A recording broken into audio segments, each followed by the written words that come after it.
What caused you to want to be a coach in the NFL? I got a taste of coaching while I was a player. I did some volunteer work at a college, Stanford. Just happened to be that I did some volunteer, some kind of volunteer work in spring football. You can do that then. Yeah. And I got a passion for coaching. I really didn't set out to be a coach like you are. Yeah. I ran into it kind of goes back to an earlier time when I was a player. I had a coach that coached me, and he was very disciplined, but he was also very about his techniques and stuff like that. But he was also a very cerebral coach, and that really entertained while I was a player. I really wanted to figure out why did I do what I did and why other people did what they did, and it was kind of that intellectual part of it. What was the hardest part about being a coach? If you were talking about your personal life, then it would be the amount of hours that you have to spend doing it. But I was so passionate about being a coach that I really enjoyed every step of it. Yeah. So it became a passion rather than just a job. So it's really quite the opposite of the difficulty. It was I really embraced it and liked it right from the start. When you first started coaching the NFL, did you start out as an assistant, or did you first start out as an offensive line coach right away? I started out, let's see, how do I describe that? I started out as I started out as an offensive line coach. Okay. I had two, but I was always. There were two of us that coached the offensive line, so we shared duties. So we were co-offensive line coaches. My first two coaching jobs. Okay. One was in college, and the other one was at pro football. And then, what was your best part, the most memorable part about coaching?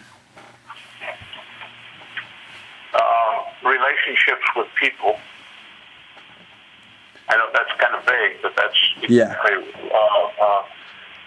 I believe that says everything. The relationships that I've had with players that I've encountered over the years, and it isn't always just the offensive linemen, but it would be people that I've known and that I know now as adults, not adults, but as older adults that are in their later in their life that are friends of mine that at one time I coached. Yeah. An example of that would be the athletic director at Interlake High School. His name is Art Kewen, Kuehn,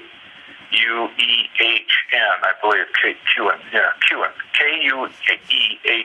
He's the athletic director at Interlake, and he was a player for the Seahawks back in the 70s, 78, and he is a real close friend.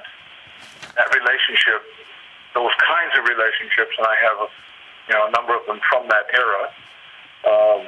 Those players are really very. That experience is a very cherished experience for me, and all the way through until I coached at Mount Si this year, and the relationship that I've had with those players, including yourself, but those are very important, way more important than any individual accomplishment. Although there's been a lot of those along the way, individual or team accomplishments. But the most important thing to me are the relationships I've had with people. One last closing question here. What would your advice be to me going forward, and not just my career as a quarterback and as a football player, but going into the coaching field? Ask lots of questions. Ask lots of questions. and be willing to do any of the most menial jobs that are there because they need to be done, not for the effect, but Charlie, you want the fields line? Okay, I'll go line the fields. Yeah. And not asking any credit for it, not asking to be able to design a football play. But we need somebody to go pick up all the bags. Okay, I'll go do that. And then, that's the job whatever the job that is needed for the team to be successful for that day. Being willing to do the dirty work, because what you're going to learn as a coach, you don't learn coaching by going to school. It's an apprenticeship that